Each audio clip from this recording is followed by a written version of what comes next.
time whistle sounds, and at half-time in City's first pre-season game of the US Tour, it is City 1, Celtic 3. Well, let's go back to the studio where we can join Cel, who's alongside Steve Howey and Kit Symons.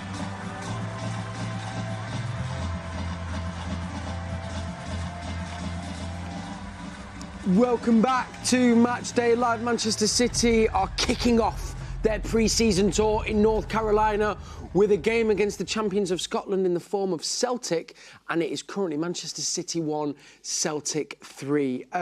Kit, what did you make of those first 45 minutes? It did very much seem, as Alistair said there in commentary, a team in Celtic that are close to the start of their season and looking more or less match fit, and a team that really only came back to training last week.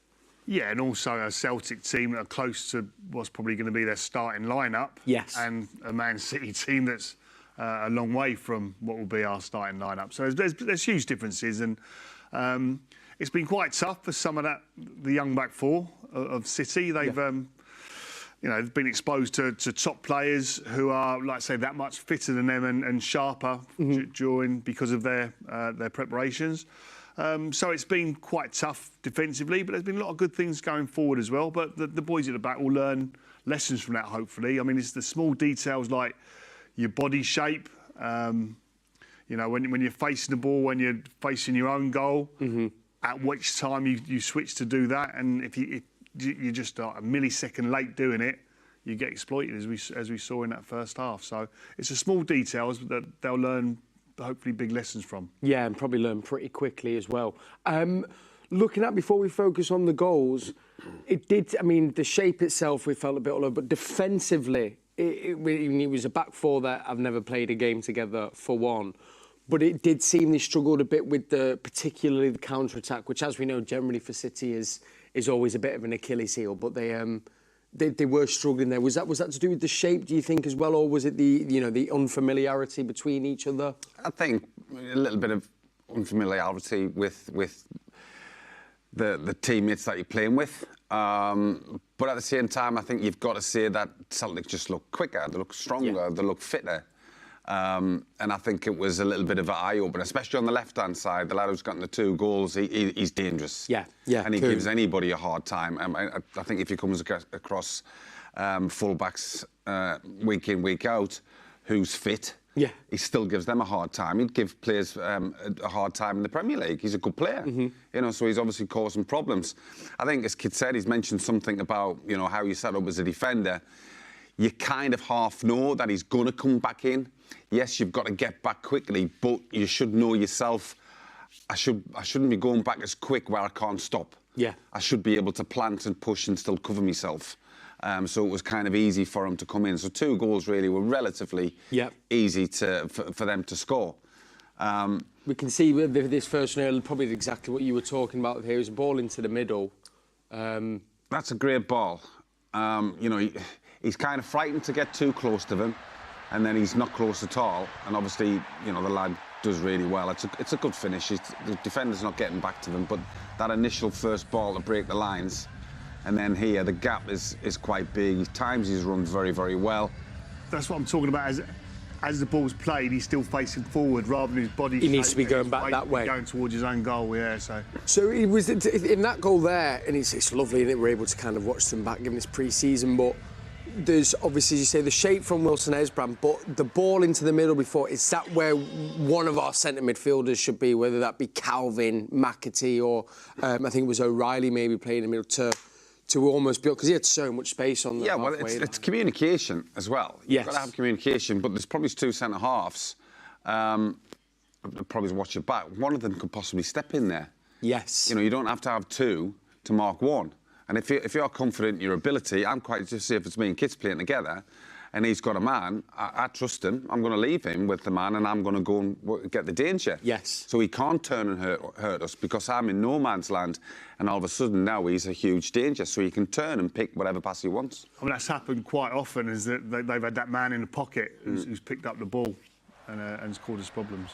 And it was kind of the same thing there. The goal was the ball picked up in that pocket, and then again. Jason Wilson-Esbram struggling to get back. I'm looking at that one again, Cal, and to be fair, Wilson's not at full tilt. No. So I'm a little bit surprised where he can't set himself to be able to. He might come in from that angle, from where he is there. He's got to have a good shot to beat the goalkeeper. So yes. I'm thinking, to be goalkeeper, you can help us out here.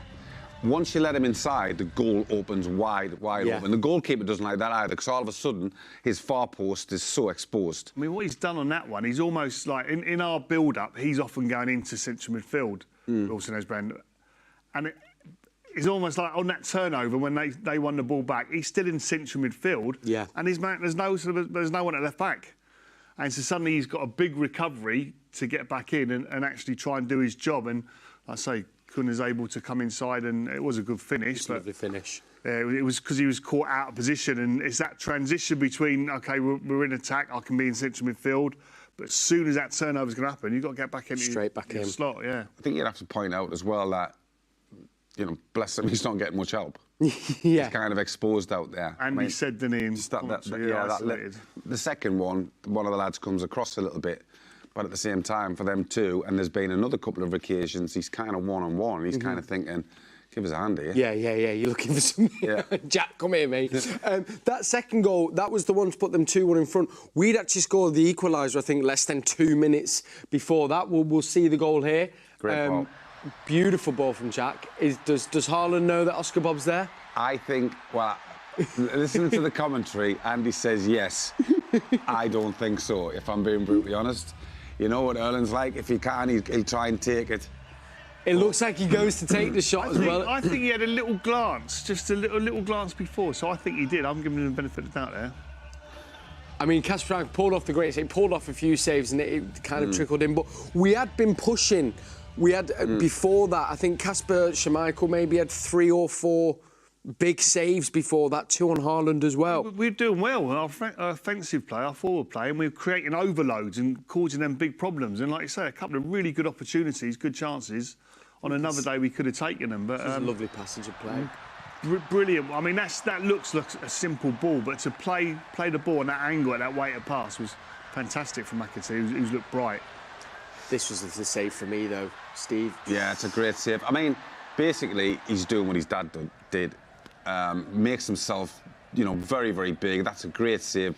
You know, he has his hands out, gets his fingertips on it, just takes the sting out of it. It's the same as the other one. It doesn't really give Erling Haaland much of a chance, because when Erling turns, he's on him. Yes.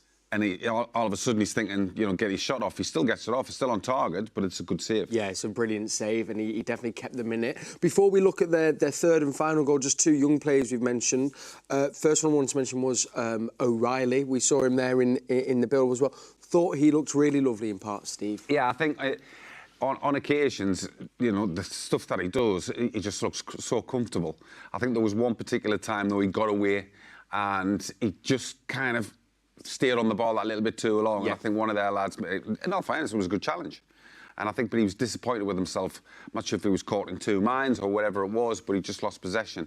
And again, them's little things that, there might be little things, but they make a big difference, because all of a sudden they've won the ball and they're on the counter-attack again.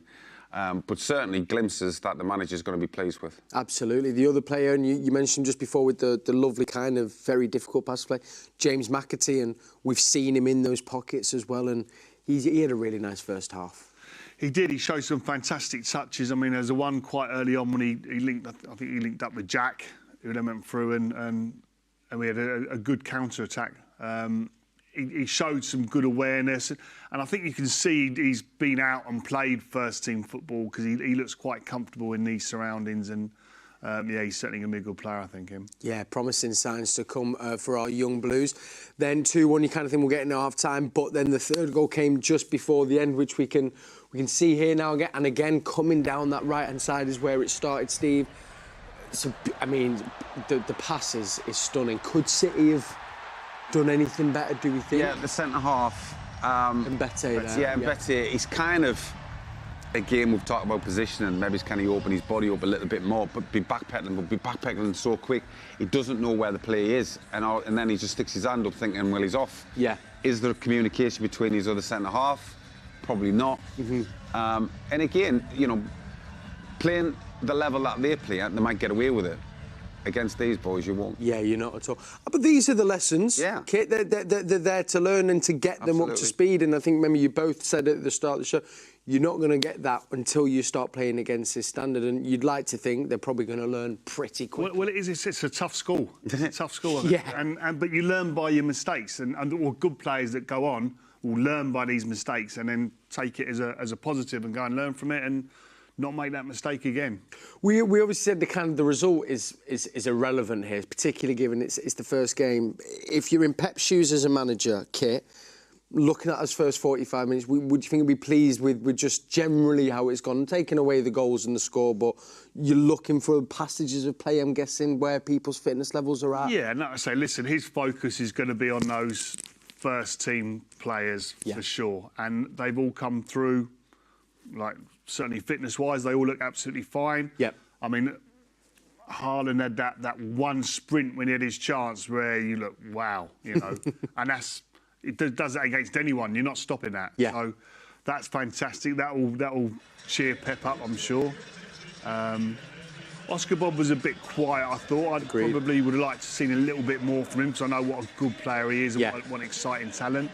But again, like fitness-wise, he's come through it. Jack looked quite bright and created a few opportunities and chances for us. So I think Pep will be quite pleased overall with what he's seen. Second half as well, we're probably going to, when we see a lot of players as well, it's funny seeing the bench, the long line of the staff and then all the substitutions, but we alluded to it in the pre-match show. We're probably going to see a whole higher sale of changes. That's kind of what the general consensus is. You would have thought so. I mean, I don't know. He might keep on the likes of Oscar Bob, but he might keep on McAtee. But the other lads, I think they'll be coming off.